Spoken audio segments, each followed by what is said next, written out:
بسم اللہ الرحمن الرحیم۔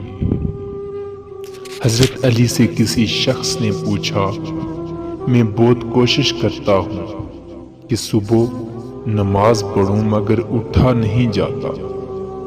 حضرت علی رضی اللہ عنہ نے فرمایا، یہ نیند کی وجہ سے نہیں بلکہ تم جو سارے دن میں جو گناہ کرتے ہو وہ تمہارے گردن میں توق، ہاتھوں میں ہتھ کڑی اور پاؤں میں بیڑیاں بند کر تمہیں اٹھنے نہیں دیتی۔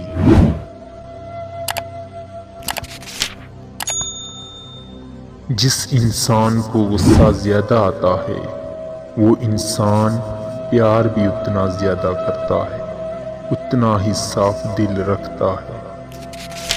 جب تمہارے دل میں کسی کے لیے نفرت پیدا ہونے لگے تو فوراً اس کی اچھائی کو یاد کرو۔ جب تم دنیا کی مفلسی سے تنگ آ جاؤ اور رزق کا کوئی رستہ نہ نکلے تو صدقہ دے کر اللہ سے تجارت کرو۔ زندگی میں چاہے کتنی بھی خوشیاں ہوں ہمارے پاس، لیکن ہم تب تک خوش نہیں ہو سکتے جب تک ہمارے ساتھ وہ نہیں جس کے ساتھ ہم خوش ہونا چاہتے ہیں۔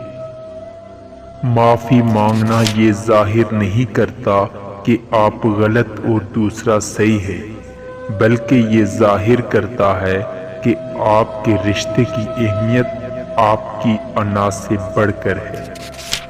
اچھے وقت سے زیادہ اچھا دوست عزیز رکھو، کیونکہ اچھا دوست برے وقت کو بھی اچھا بنا دیتا ہے۔ رشتوں کی خوبصورتی ایک دوسرے کی بات کو برداشت کرنا ہے۔ بے عیب انسان تلاش مت کرو ورنہ اکیلے رہ جاؤ گے۔ جب انسان کی عقل مکمل ہو جاتی ہے تو اس کی گفتگو مختصر ہو جاتی ہے۔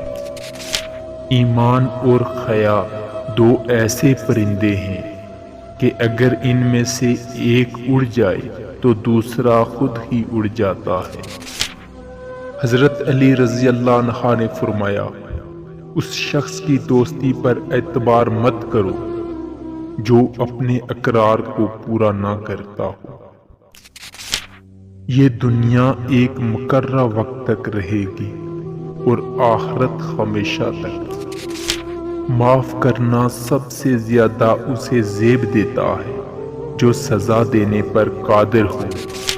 اخلاق وہ چیز ہے جس کی قیمت کچھ نہیں دینا پڑتی، مگر اس سے ہر چیز خریدی جا سکتی ہے۔